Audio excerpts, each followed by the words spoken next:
propose d'organiser ce débat en deux temps, avec d'une part donc les origines et les attentes par rapport à cette alliance, et puis dans un deuxième temps, voire plutôt donc, tout ce qui concerne la relance dans le Grand Paris de l'aménagement, de la construction de logements et de la transition écologique, comme le disait Jacques Paquet en introduction.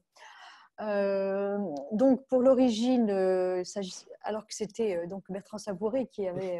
On peut tous prendre la parole. Oui, oui, bien sûr. Bien sûr, bien sûr.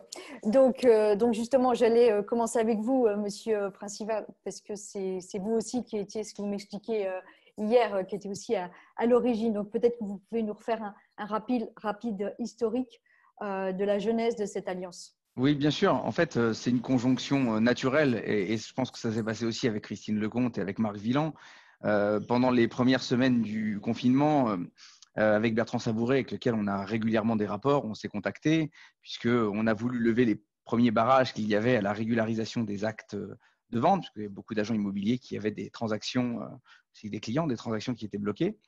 Et à l'occasion de ces discussions, on voulait envoyer un message positif des notaires et des agents immobiliers pour montrer que nous étions dans la continuité de l'activité et surtout pas dans le blocage des processus habituels. Et puis, naturellement, je crois que Bertrand Savouré était en contact avec Marc Villand, ensuite avec Christine Lecomte, et plutôt que de faire un communiqué à deux, on l'a fait tous ensemble. Et on l'a fait tous ensemble parce qu'on avait des points communs qui étaient pour tout le monde la reprise rapide et la continuité de l'activité immobilière, qui est essentiel, comme vous le disiez tout à l'heure, Raphaël et Jacques, essentiel au bon fonctionnement de notre économie locale, et puis aussi parce qu'il y a énormément d'entreprises et d'emplois qui sont attachés à cette activité, et on ne peut pas tout arrêter du jour au lendemain sous prétexte de confinement. Et c'est là que les acteurs de ce tour de table ont été particulièrement diligents et dynamiques, puisqu'en fait, on a tous continué à travailler, bon an, mal an, hein, on a essayé de faire ce qu'on pouvait, on a essayé d'identifier les facteurs qui bloquaient les process et on a voulu à ce moment-là communiquer ensemble pour montrer qu'on pouvait, sur des matières différentes mais avec le sujet commun de l'urbanisme et de l'immobilier, qu'on pouvait travailler ensemble et travailler efficacement dans l'intérêt de la continuité du marché immobilier. Alors peut-être que Marc et Christine vont pouvoir ajouter un petit mot sur ce propos introductif.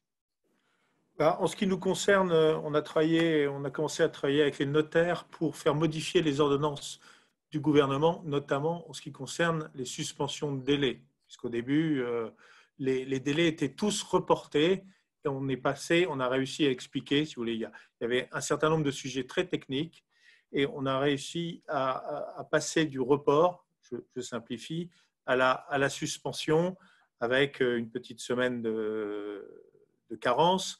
Mais on s'est dit que donc, le Covid nous a amenés à travailler ensemble pour dire que de bonne foi, un certain nombre de professionnels trouvaient que ces ordonnances n'étaient pas adaptées à la situation, surtout si on voulait ne pas arrêter totalement l'activité.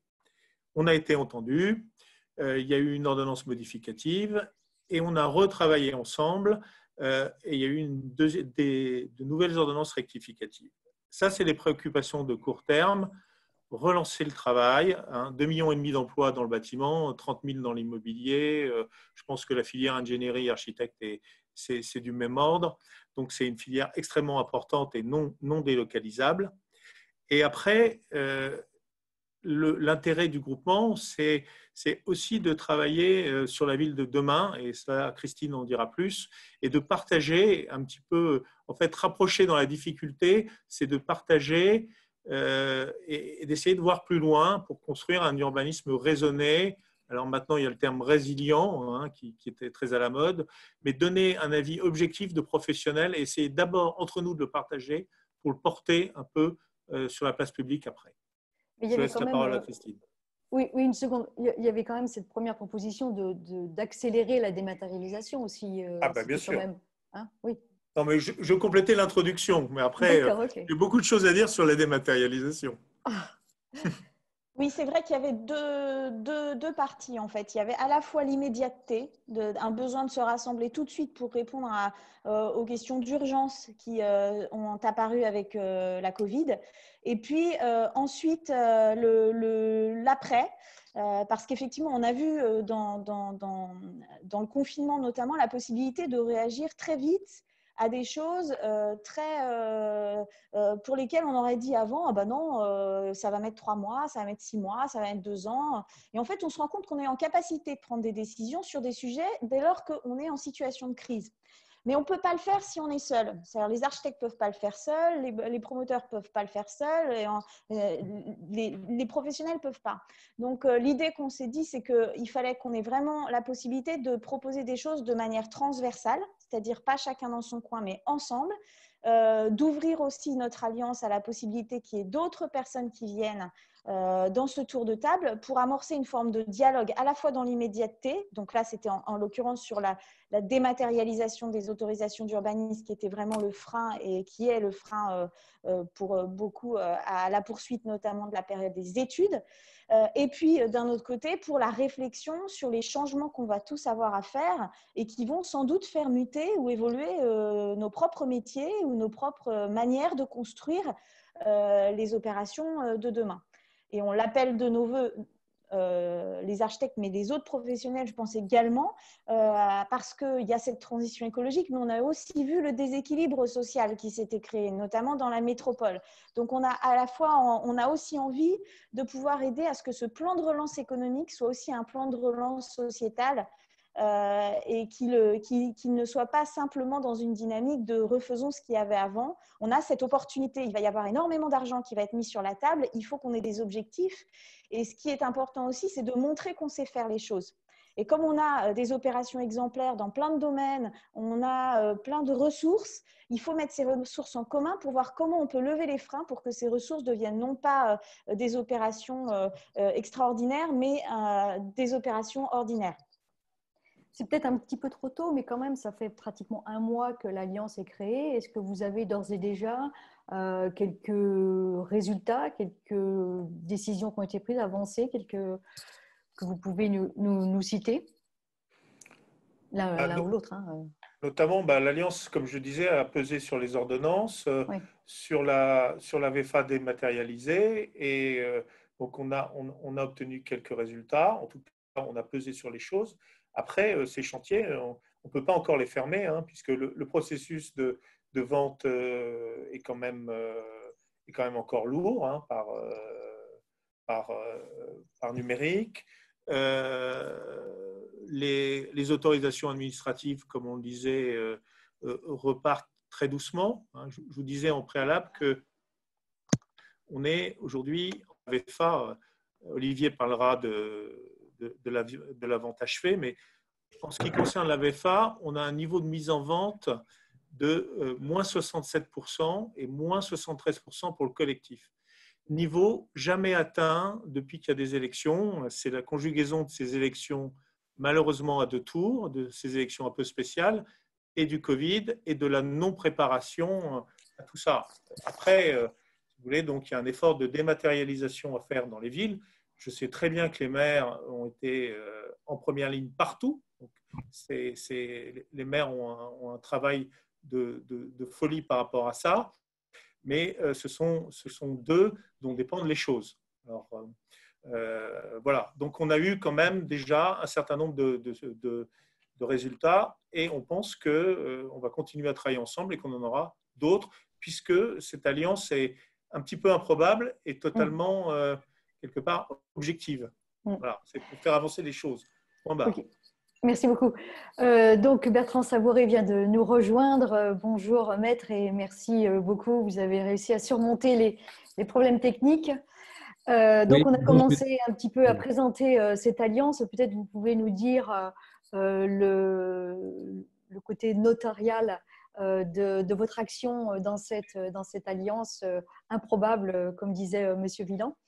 Voilà. Et puis après, je demanderai à Carl Olive de donner son regard sur cette démarche.